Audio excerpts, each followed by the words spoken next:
Welcome to UFHL Now!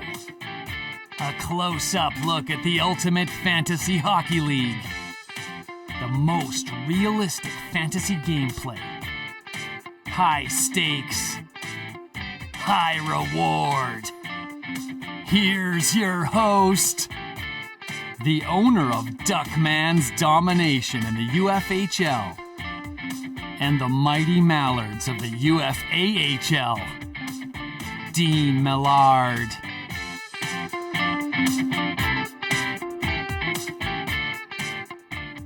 Hello there and welcome to UFHL Now, where we take a look at the most realistic, the highest stakes, simply the best fantasy hockey league ever.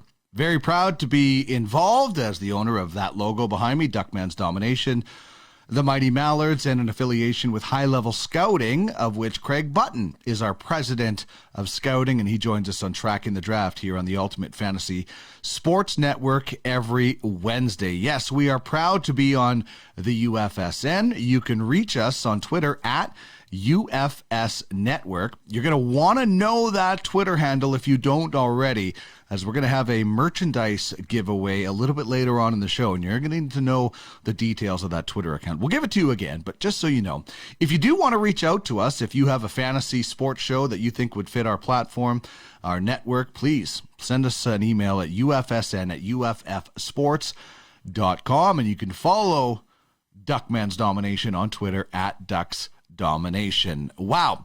Rangers point night again. There's going to be a Ranger theme when we took a look at the movers and shakers of the UFHL this past week. Mr. Jones and the Crypto Knights getting along very well as of late. We'll have our UFHL Insider, Larry Fisher, with some unbelievably juicy tidbits that you will not want to miss. You never want to miss the UFHL Insider.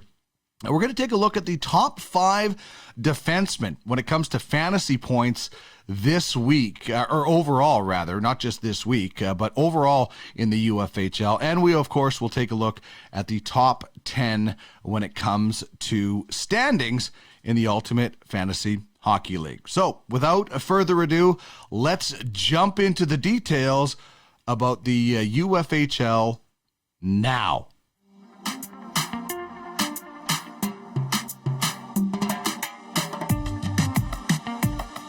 You're watching the Ultimate Fantasy Sports Network, UFSN, your one-stop fantasy shop. Get in touch on Twitter at UFS Network. Email us, ufsn@uffsports.com.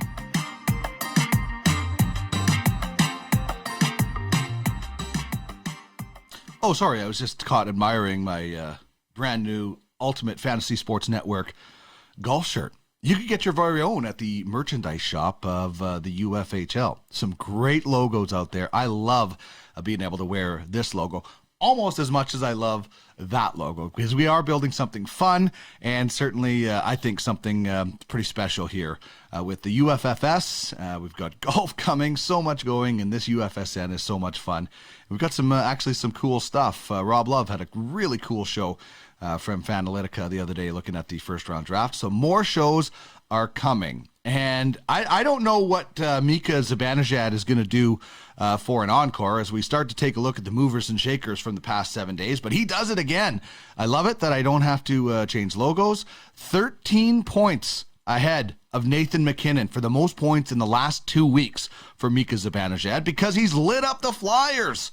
Man, Philly will be glad to see the Rangers go this year. 61.2 points. Out of that, 33.5 came in the last 7 days of his last 2 weeks. He's helped keep the Ice Vikings on the heels of Red Army. Adam Fox got into the fun and helped Red Army stay in front. 10-point week, +6 on the man advantage, +6 of them rather on the man advantage.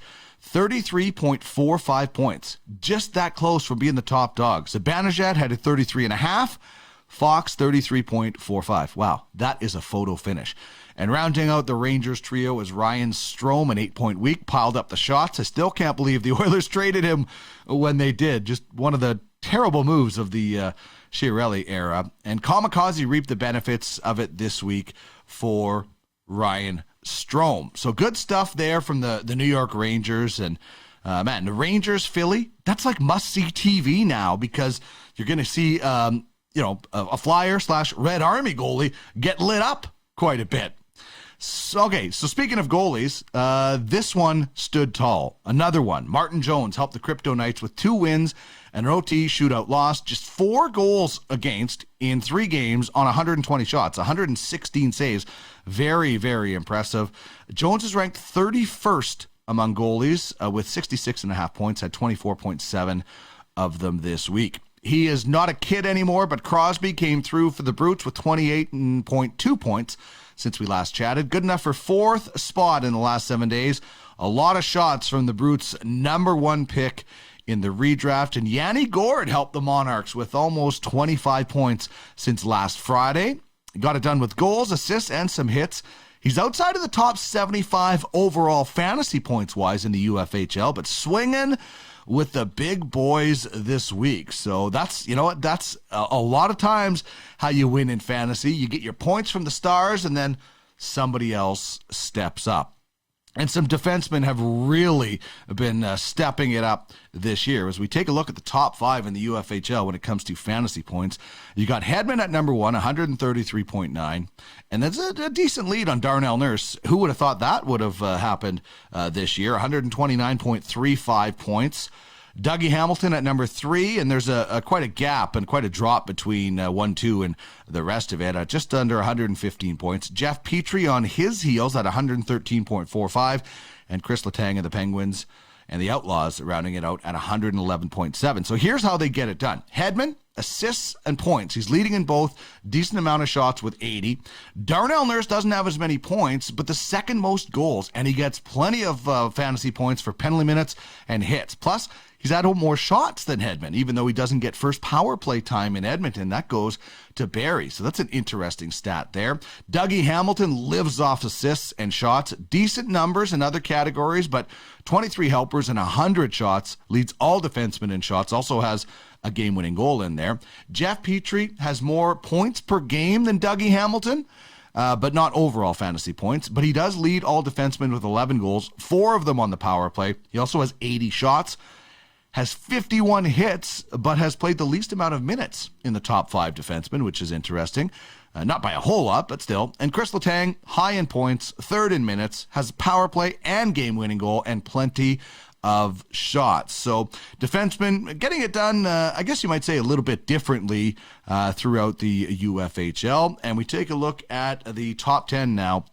The first 5 spots, exactly the same as last week, and the Royals maintaining that spot in the top 4. They were 5-6 at some point, but they are constantly, steadily moving up. Movement at 6, where Rock Republic moves up. The Yetis, with that costly LTIR mistake, they were in the top 4. Now they're 7th. The Grizzlies and Stingrays stay put. And how about the Brutes? They move from 13 to 10. Now that, in my opinion, ladies and gentlemen, is a little podcast karma. All right, let's get to the UFHL Insider right now.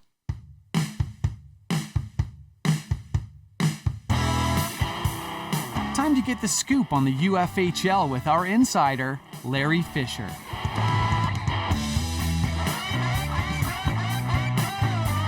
He's had lines in the water all week long. What will he reel in for us today? Let's dive in and find out what's going on with the UFHL. Now!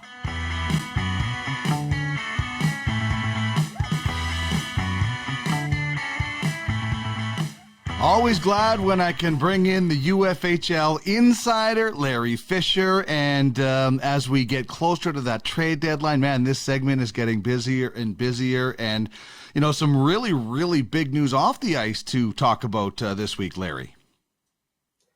Yeah, that's where we can lead in, Dean. The biggest news of the week was the general manager change for the Yetis franchise. We talked about last week in the insider advice about the risks of LTIR and how it had caught the Yetis on the Jace Harlock situation where they had, not managed that properly. And unfortunately for Colin Mills, that that lapse in judgment or in error cost him his coveted job as the GM of the Yetis. And shortly after that episode over the weekend, the Yetis decided that they were going to go in a different direction. And actually, Colin Mills came out and said, just so everybody knows, I've been discharged as the GM of the Yetis, and that they may be seeking a new GM to finish out the season. And then the owner of the Yetis, Alan Schmidt, or co-owner, him and Braden Stevenson, reached out shortly thereafter and said that, yes, we are pursuing a new general manager immediately. And let's, here's how to get a hold of us. Contact us on Telegram. And I know there was a handful of candidates, and I'm hearing there are some front runners emerging, or some serious candidates emerging, including a former GM in the UFHL looking to get back in the game, as well as I know there was a scouting service who some scouts that have been sort of going about their business quietly, and they've expressed interest in this potential job as well, or to get involved with the Yetis, because Colin Mills obviously has the farm scouting services as his affiliation with the Yetis, and I'm assuming that no longer stands now that he's no longer the GM of the Yetis. I assume the farm will be going independent, so there's an opportunity for a scouting agency to affiliate and link up with the Yetis as well.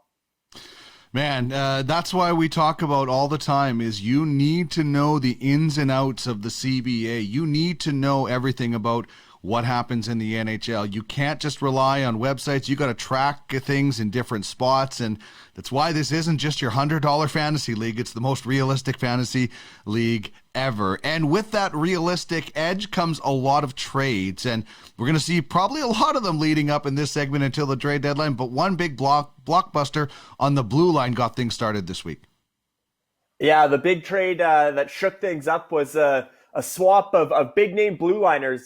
Brent Burns on his way to the Battlehawks in exchange for John Klingberg, heading back to the Stingrays. And that was, you look at the trade, the Stingrays did include a second-round pick and some cash considerations in order to get John Klingberg. But you look at the swap there, and John Klingberg is 7 years younger, and his cap hit is $3.75 million cheaper, albeit Brent Burns is locked up for the next 4 seasons after this one, and John Klingberg has next season, and then he's an unrestricted free agent. John Klingberg's going to get a real nice raise over 4.25. He might be making more than Brent Burns at $8 million going forward on his next contract. But right now, John Klingberg is the much cheaper and obviously much younger player. But you look again at that deal, and I think Klingberg's only turning 29, but Brent Burns is one of those fantasy players, Dean, that he hits all the categories. John Klingberg's a very offensive player. He gets a lot of power play points. He's, he gets his goals and his assists, but Brent Burns is going to get you hits. He's going to get you, a decent amount of penalty minutes from time to time. He's got that edge to his game, which with the UFHL, encompassing all the categories, I think Brent Burns has the potential to outplay John Klingberg as a fantasy performer in this scoring system. But you look at to date, and John Klingberg has the advantage. He's up to 81.05 fantasy points to Brent Burns' 70.9. And Dallas has only played one fewer game than San Jose. So actually points per game is in favor of Klingberg at 2.79 to 2.29. So Klingberg's averaging a half a point more per game as a fantasy performer. So that trade looks good on paper for the Stingrays. But again, I think John Klingberg's off to a hot start. And I think Brent Burns is a guy who can pick up the pace and who can definitely hit a lot of categories in the UFHL. I reached out to Arlo after making that deal because I just also picked up John Klingberg in one of my other leagues. I think he's excellent. You bring up a good point about the next contract, but it obviously fits for now. I thought it was a really good deal. And for the Battlehawks, if we ever include beard length as a category, then Brent Burns is going to be leading the pack in that way. So maybe it helps the Battlehawks with all those different categories that Brent Burns can hit on this year, move up in the standings a little bit as well. So one of those trades that one team is, looking at with an eye on the future a little bit. Well, both of them looking at an eye on the future because there was picks involved as well. And who knows what's going to happen with the Stingrays because they have been one of the more active franchises leading up to the stretch drive here. Definitely one of the more vocal franchises expressing that they'd like to do some tinkering on the blue line. And I think, obviously a blockbuster like Brent Burns for John Klingberg, that's as big as it gets, but I don't think the Stingrays are done on the back end. And, one player that's interesting is Tyson Barrie the NHL points leader among defensemen, scoring leader. The Stingrays have him, and there's a potential that they could look to sell high on Tyson Barrie.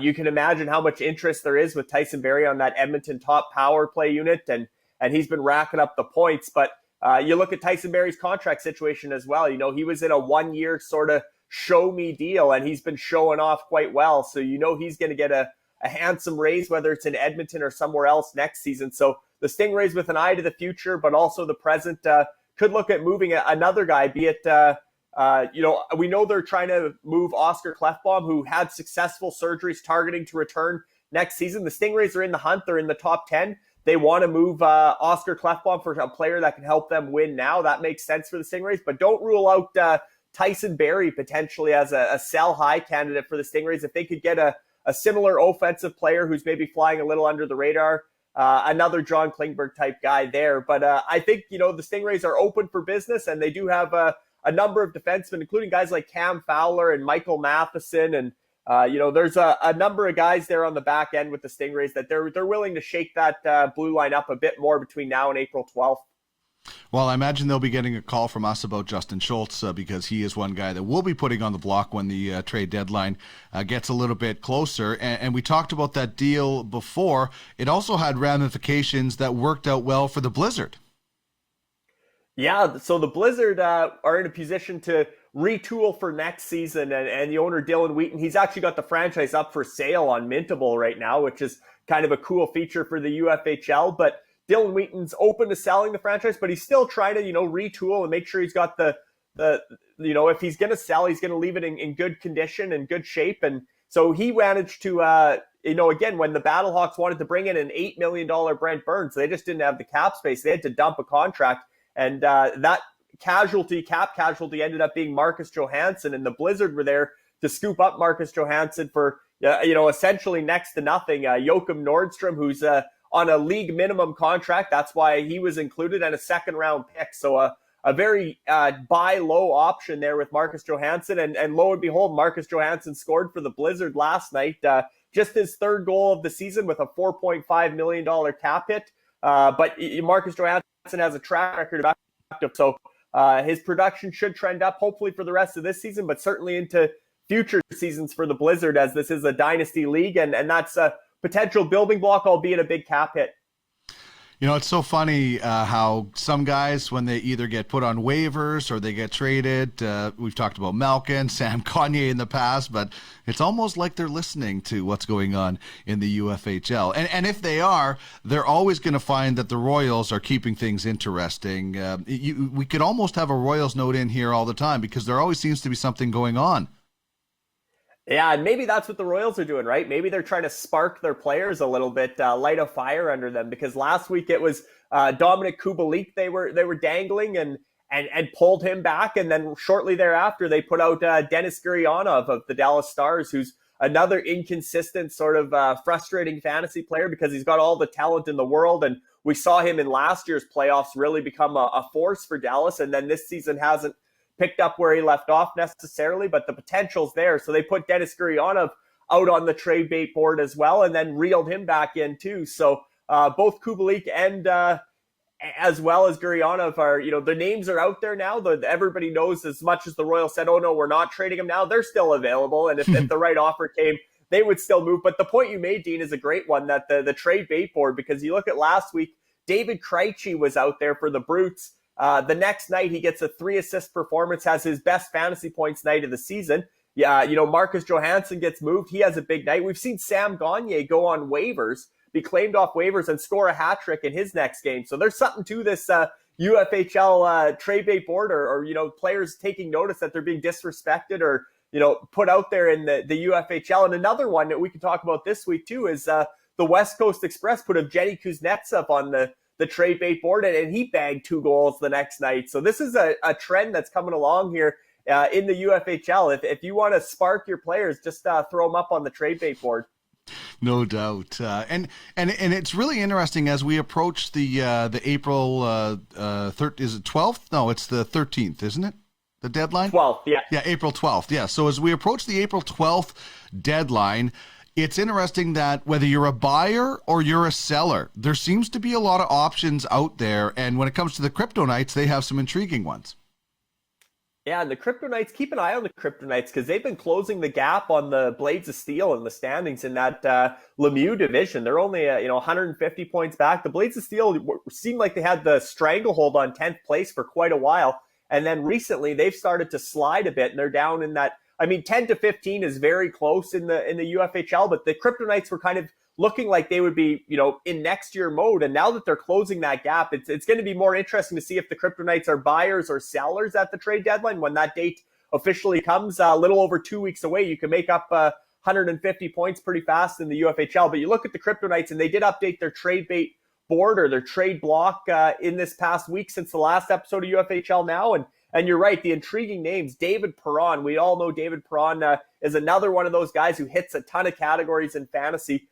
Including even the small categories like takeaways. David Perron's an effective player in a league with a scoring system like this because he's a gritty guy and he also has the offensive elements. So David Perron's an interesting name. Scott Lawton is a guy who's having a good year in Philadelphia, and the Flyers have been hit and miss, but Scott Lawton's been a pretty consistent performer. He'd be, much like in the NHL, he'd be a great depth addition for that stretch run. So they have David Perron and Scott Lawton out there, as well as some underachievers. Dmitry Orlov has been struggling for Washington, but there's another guy. She puts him on the trade bait board. Dmitry Orlov scores a goal this week. So funny there, but also some guys that have battled injuries and been in and out of lineups. Guys like Andrej Kase there in Boston, who's been hurt a lot of the year and has an injury history.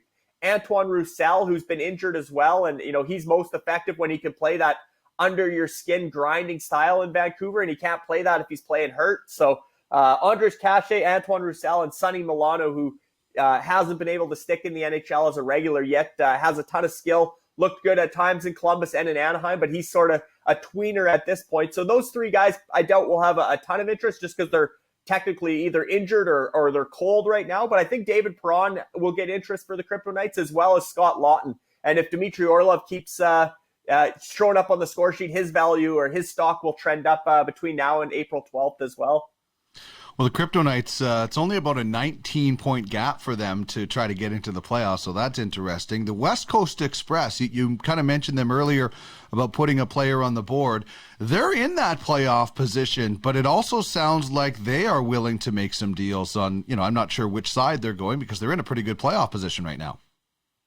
Yeah, they seem to have a stranglehold on the at least the fourth seed in the Howe division, because the top four in every division advance to the playoffs this season, mirroring the NHL's new format for 2021 with the way the divisions have worked out in the NHL. So the UFHL is mirroring that. So you got to be in the top four in your division. And right now, West Coast Express has a healthy lead in fourth place in the Howe division, and they could catch the Gators for third place yet. They're quite close. So they're in a good position. But I think the West Coast Express, again, they're in this for the long haul, Aaron and Brandon. And if they see a deal that they like for the future, and knowing that they're in a good playoff spot with, a couple 100-point gap there, and they can afford to maybe lose a little bit of present in order to gain more future, I think that's what they're looking for, a real top prospect or some high-end draft picks potentially as part of a futures return. If they were to move a guy like Yevgeny Kuznetsov or a guy like Brendan Gallagher, as well as another guy who's underachieving this year, Nikita Gusev, who had such a strong season last year in New Jersey.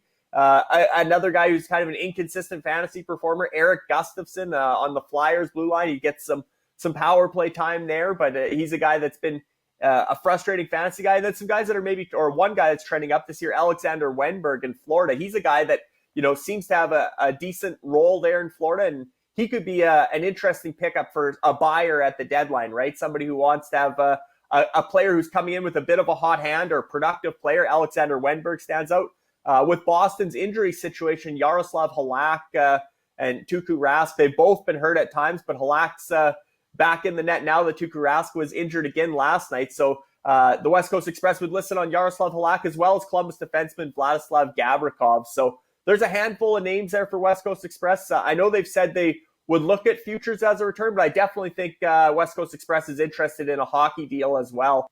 Moving one of those players for a comparable player that maybe they see more potential in the future, because again, I think they're locked in a good place to make the playoffs, but maybe not go on a run. It'll be tough to upset the Royals or the Outlaws there in that division play down. They'll have to play one of them as the 1 or 2 seeds. So I think the West Coast Express, they're going to make the playoffs most likely, but they're also keeping an eye on the future, and they're willing to deal between now and the April 12th trade deadline. Well, it's smart to take care of both ends. If you think you can make the playoffs and make a little bit of extra cash, it's great. But also, if you're not sure how deep you can go, you can make a deal that helps you out for the future as well. So smart to be looking at both ends. And it's always a highlight when a Russian player makes his debut for Red Army, and that could be the case very soon. Are we thinking that?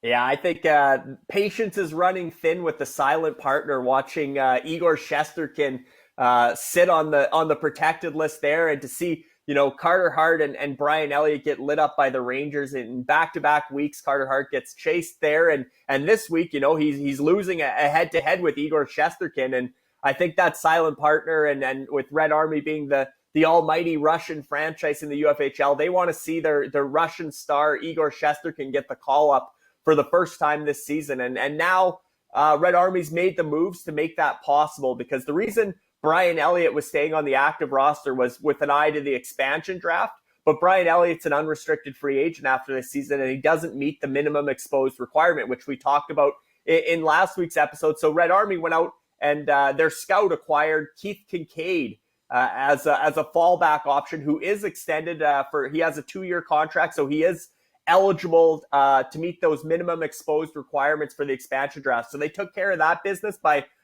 essentially acquiring Keith Kincaid through their scout. They know they're going to have a goalie that meets that minimum. So Brian Elliott could be finding himself on waivers sooner than later.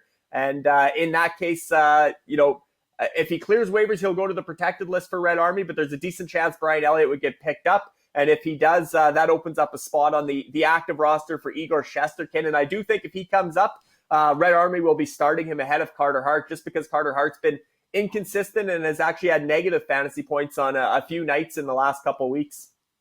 And we know, I like to call Luc Grenier the George Steinbrenner of our league, because he's very outspoken and he's always seems to have his fingers everywhere. And we know that he watches this program for sure. Absolutely. Red Army is always watching UFHL Now, and we hope that all the franchises are watching, and there's no excuse if you miss out on some of these insider tips or advice. And again, Red Army last week, they tuned in and they heard that, look, the guys you're planning on exposing for the expansion draft, because they have a lot of youth and they needed to expose the minimum, and they're looking at, Brian Elliott in goal. They were looking at Michael McCarron and Taro Hirose up front. And they were looking at Alex Biega on the back end. And when you take a closer look at that fine print on Cap Friendly about the minimum exposed requirements, none of those 4 players actually qualified as minimum exposed requirements. So Red Army in a foul swoop in a matter of 24, 48 hours. Luke reached out, and he wasn't panicked by any means, but he reached out and said, "Can you explain this a little more, and how does this work?" So I did, and I said, "Well, you could always wait till the off season and do some tinkering after the UFHL playoffs. That way you can keep Tim Stutzla and Alexis Lafreniere, and you might have Kirby Dock back soon. You can keep those roster spots open for your young guns, Trevor Zigra, Adam Boquist, all those young entry-level guys that aren't going to be part of the expansion draft. Keep playing them and rotating them in the present." But Luc Grenier, a proactive guy, he didn't want to wait. He didn't want to take that chance of having potentially pay more in the offseason. So he went out and filled those 4 spots immediately. We already talked about Keith Kincaid, the goaltender, through his scouting agency to sort of replace Brian Elliott's spot. And then also acquired, and these guys aren't bums by any means. They're productive players, but Noel Achari, who I think had 2 assists in his Red Army debut, and Jacob Larson, a former first-round pick defenseman for the Anaheim Ducks, still in his prime. But those 2 guys, as well as Oscar Sundquist, who had a good playoff for the St. Louis Blues a couple of years ago. So Achari and Sundquist up front and Jacob Larson on the back end. Through 2 separate trades, he acquired those guys and secured Keith Kincaid through the scouting agency. And again, the skaters, they're going to be productive for Red Army down the stretch, but their purpose is to be exposed in the expansion draft. So I know Brennan Kopp, the expansion franchise GM, is also tuning into the show more often than not, because there's a lot of interesting tidbits for expansion, but he can circle those 3 names as potential candidates from Red Army, Noel Achari, Oscar Sundquist, and Jacob Larson. They will be available barring some other change between now and July 17th deadline for submitting protected lists. But Red Army did their handiwork and did it in a hurry this week to catch up on the insider advice. All right, before we get to your insider advice this week, Game on! we have some breaking news to tell you about from the National Hockey League that does affect the UFHL, as Eric Stahl has been traded to the Montreal Canadiens. So the Brutes are going to be pretty happy about that, I think, as Eric Stahl is going to be playing on a much better team. So and that's the way of the UFHL, right? Is we are at the mercy of the NHL. Whether your top player, one of your best players, goes from the top line on one team to the fourth line on another, whatever it is. But interesting that these things are going to start affecting UFHL owners, and I think that Jesse Gill has to be pretty happy about that.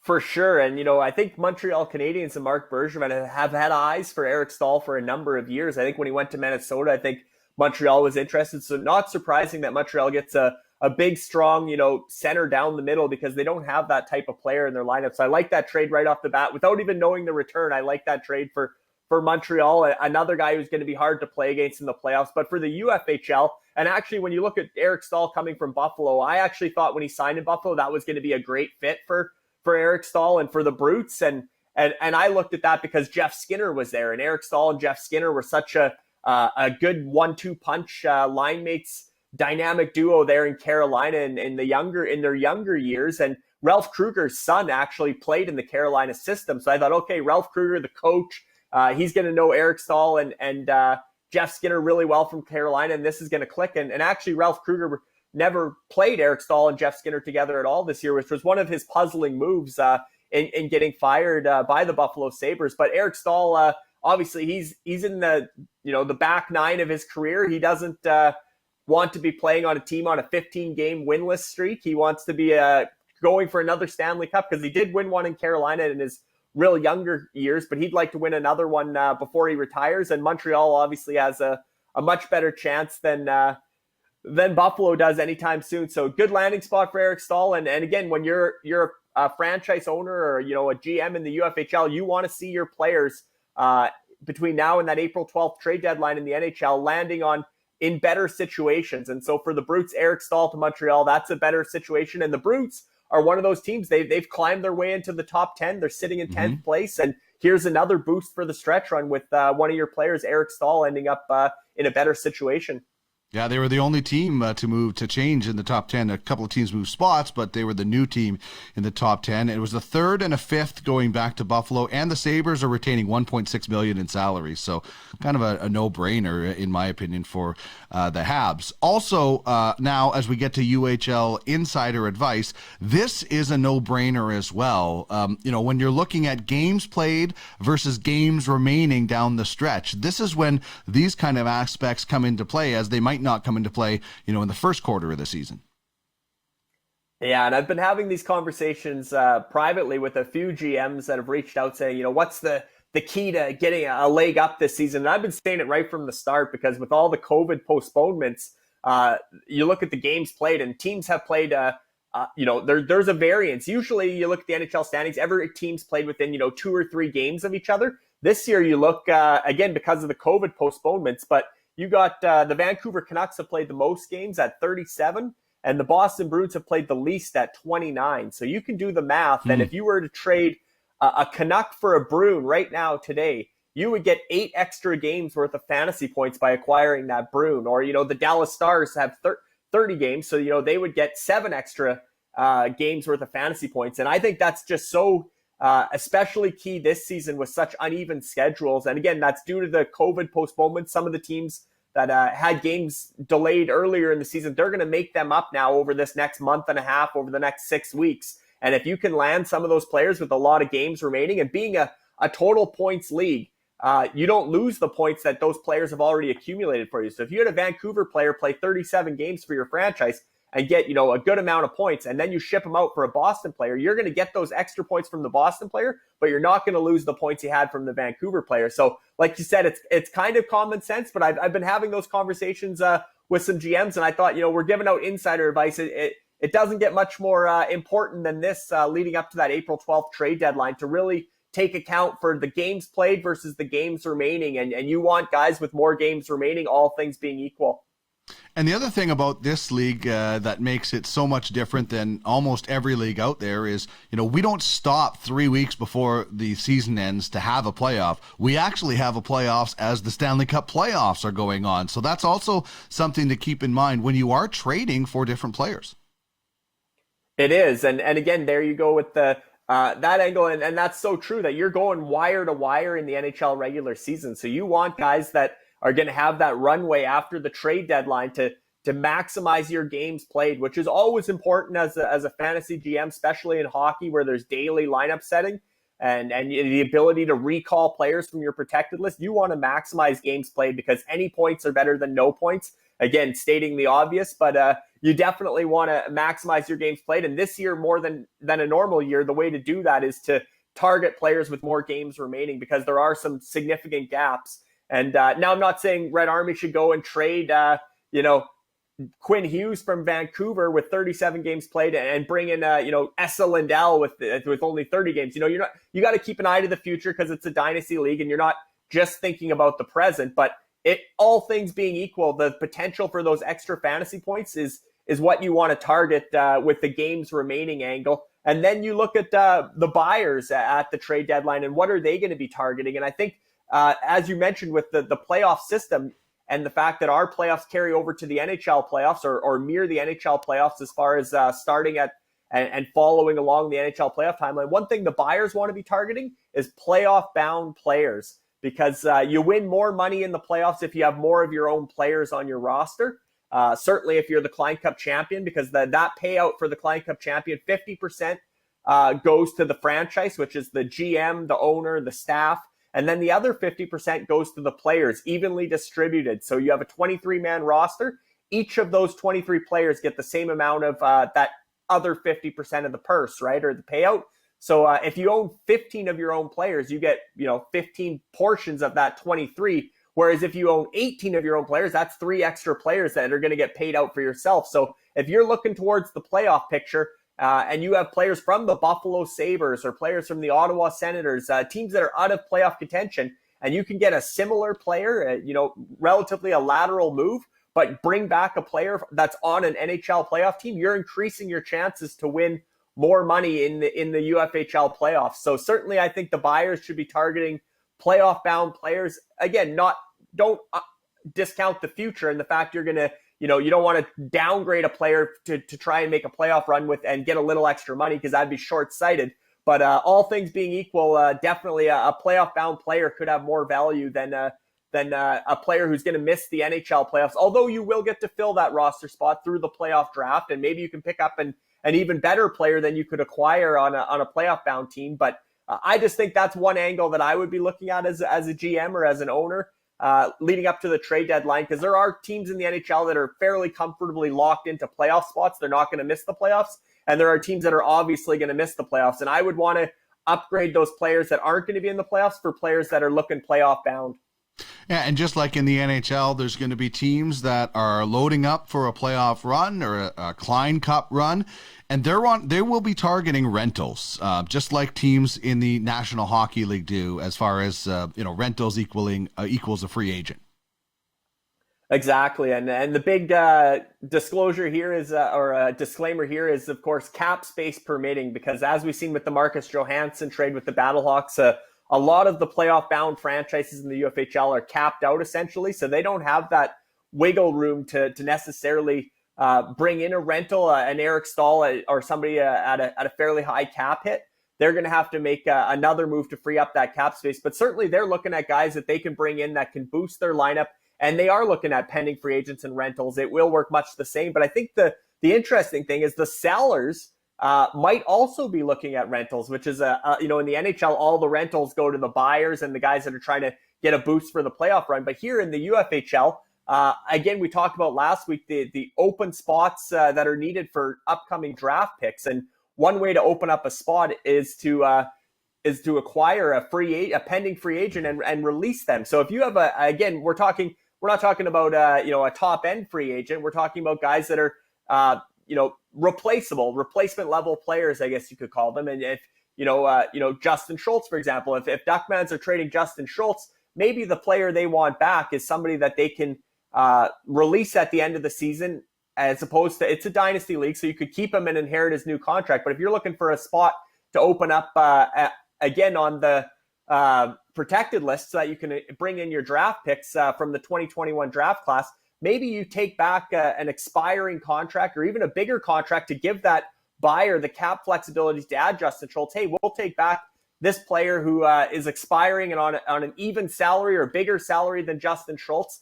But you got to attach some pretty sweet assets there. I want another high pick or another, maybe another first round pick, but certainly another top prospect. But you don't want to take too much back as far as players because you're just going to refill those spots. But certainly those pending free agents could have value to the sellers as far as somebody you can walk away from at the end of the year and open up another spot for a promotion from your UFAHL franchise, the Mighty Mallards, or open up a spot for one of the incoming draft picks from the 2021 class, where Duckmans has a strong class coming, including 6 first-round picks. Yeah, we're good on that side. We have 14 pending free agents the last time I checked. So we are one of those teams that you talked about recently that we only have 4 spots on our reserve list. Now, we have a number of players that we are ready to promote next year. Who knows what kind of deals? But that was something that we always had in mind in the first couple of years of rebuilding, is we didn't want to get stuck with a lot of long contracts. So we targeted different kind of people that would be free agents next year that we can always keep them, as you said, and inherit those contracts. But a guy like Nicholas Sharmelson will be a guy that we'll just be walking away from. And he was a guy that, helped us as far as the salary cap and the roster spots. And then somebody from our protective list will take his spot. So it's always an eye on the future and an eye on the present and learning from your mistakes from the past here in the UFHL. And then speaking of the future, any more on what's happening with the expansion franchise and a possible name? There is. And again, everybody's going to lose one player to the expansion franchise. So there's another spot you're going to open up, at least one spot through the expansion draft on July 21st. But the expansion franchise is going to be in the news on a regular basis between now and July. And I believe next week's show, Dean, we're going to have some breaking news on the expansion franchise name. And I think we could have potentially have a full brand launch coming on next week's episode of UFHL Now, or potentially the April 4th UFFS podcast. One of those two. I believe they've essentially finalized the name, and I think I'm confident still that franchise name is going to start with the letter B, and I do think it's going to be a very unique name that's going to turn some heads and be an interesting name.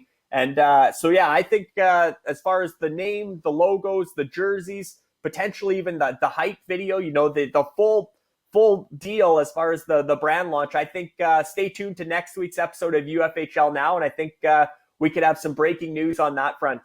Yeah, and we'll continue to follow what franchises are benefiting from the New York Rangers playing the Philadelphia Flyers every week. Because, man, if you look, we just did it before this segment. The top point getters this week were, a lot of Rangers in there because they have actually lit up the Flyers. And, fantasy hockey, you're at the mercy of what happens on the ice. You just hope you put in the right players and it happens. But, man, the Rangers have made a lot of fantasy teams very happy the last couple of weeks, haven't they?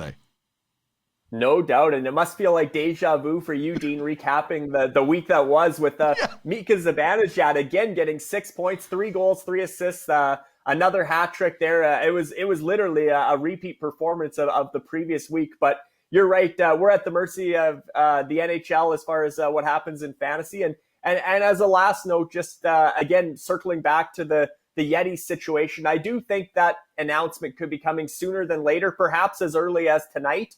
And the reason I say that is because, again, with only 2 weeks to the UFHL trade deadline, I think the Yetis want to have somebody in place that can potentially tinker a bit for their run, because they were right in the running for first place. That top 4 was very close. They were fading back a little bit into 4th place, but they lost over 200 fantasy points as a result of the Jace Harlick situation, dropped down into 7th place. And I think, they look at that roster and they think with the right GM, we can trend back up into the top 5. We still have 6 weeks to go. Let's not settle for 7th. Let's try and get 5th or potentially even get back into that 4th place range. So a franchise led by Connor McDavid, Artemi Panarin, another one of those hot hands from the Rangers.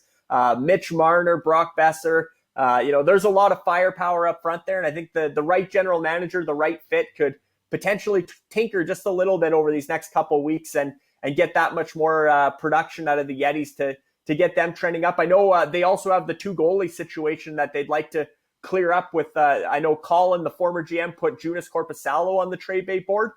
They have Mackenzie Blackwood and Joonas Korpisalo. They can only protect one of those 2. So getting a GM in place sooner than later is important for the Yetis to try and straighten out some of those roster, I wouldn't call them issues, but just interesting things that are happening with the Yetis roster that could potentially be resolved between now and April 12th with a hire sooner than later. And I do like some of the candidates that have come forward. I think they got some strong candidates. I know the owner, Alan Schmidt, right now is really doing his due diligence, kind of doing, if you want to call it reference checking or whatever the case, but he's following up on some of his candidates. And again, I think a prominent candidate who, if he's the successful candidate, will turn a lot of heads is a former GM in the UFHL who had a lot of success prior to the season and had to step away for health reasons.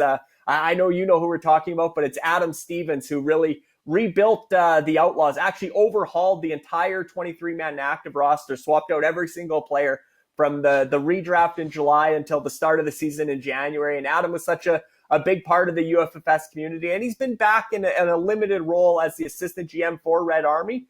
But I think Adam is ready to get back into the GM chair and running a franchise. And I know he's from Edmonton, a huge Connor McDavid and Oilers fan. So I think Adam Stevens has certainly put his name in the hat, and I think he's a serious candidate, if not the front runner for the Yetis GM position. And I do think that announcement could be coming perhaps as early as tonight. Well, we'll be keeping a watch on that, certainly through Telegram. And the 2 things I really love about Mika Zibanejad doing really well is a little bit of Duckman's domination karma, because we did trade him. And also, I did have to do less editing. I can keep the same logo, and anytime I could do less editing, I'm happy. So Mika Zibanejad, he can just keep having week after week after week, and the logo will stay up there. Good stuff, Larry. As always, I look forward to next week already and see what shakes out throughout the weekend. Have a great one. Yeah, you too, Dean. Thanks for having me on.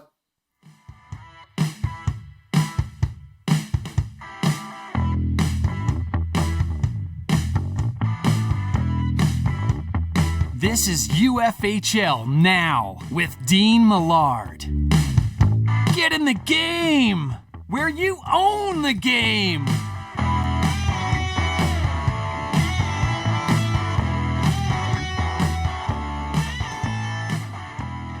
Wow, there was a lot of good information and some breaking news right in the middle of that UFHL Insider. He's always watching, and he's always taking notes. All right, we told you should know about the UFSN Twitter handle account earlier, because this is why. We're going to give away some merchandise in the UFHL. So what you're going to win is Duckman's Domination logo. Yeah, the best logo in the league. That's what you're going to win.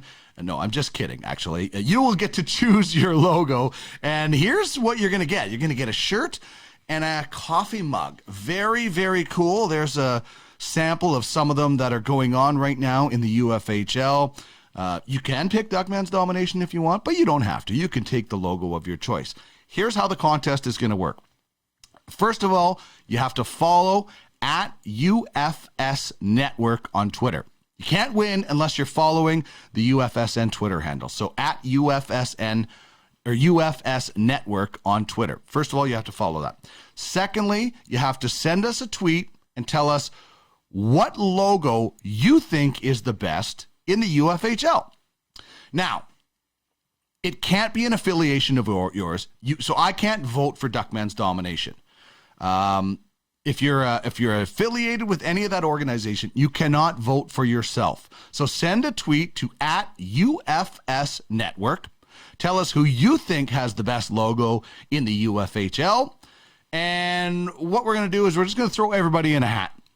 We'll tell you who got the most votes for the best logo, but we're going to throw the names in a hat, draw it out, and then you will get to pick a logo of your choice. You do not have to pick a Duckman's Domination. You don't have to take the Duckman's Domination. You can have any logo you want. We have so much going on right now. We have our Pass, Score, Win, Zil contest. You can reach out on Twitter at UFF Sports for more details, or join us on Telegram, and so much more. going on right now in this amazing hockey league. We will have our details, more of them, on Telegram and on Twitter about the SEO pre-sale, the Scorecoin pre-sale that we have going on. Lots of details about golf and contests going on. So you really want to get on Telegram and find us for UFF Sports, or reach out on Twitter at UFF Sports and get the Telegram invite, because there is so much going on in that area. Also, want to remind you about the UFSN schedule. Every second Sunday, we have the UFFS podcast. Fantasy Hockey Time with myself comes out Monday morning. 2-Minute Tuesday with Darren Bates. Tracking the Draft with myself and Craig Button on Wednesday. And UFHL Now on Friday. That's it for this show, everybody. Thank you so much for tuning in. Have yourself a great weekend in fantasy. UFHL Now is produced by DM Productions. To get in touch, head to www.podcastalley.ca.